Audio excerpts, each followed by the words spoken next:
दिघ्यातली गणपती पाड्यातली अनधिकृत अंबिका इमारत पाडायला हायकोर्टाची मंजुरी। याचिकाकर्त्यांना याचिका मागे घेण्याचे कोर्टाचे आदेश।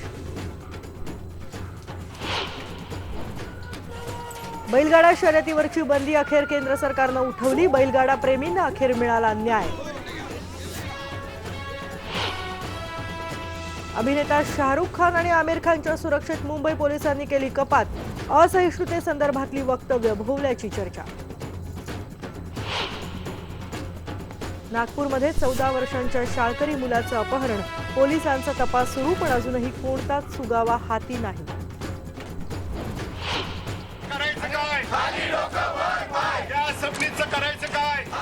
श्रीपाल सबनीसांच्या प्रतिकात्मक पुतळ्याची गाढवावरून काढली धिंड।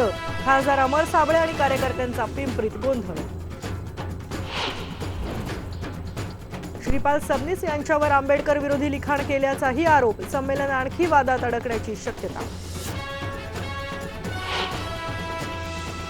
नाशिकमधल्या आश्रमशाळेचं विदारक वास्तव। स्वेटर घोटाळ्यापाठोपाठ मूलभूत सुविधाही नाही। कोट्यवधी रुपये खर्चूनही विद्यार्थ्यांचे हालच। मुंबईत येत्या रविवारी 18 तासांचा जम्बो ब्लॉक। भायखळा आणि सँडहर्ट रोड दरम्यान हँकॉक ब्रिज पाडण्यासाठी घेणार जम्बो ब्लॉक।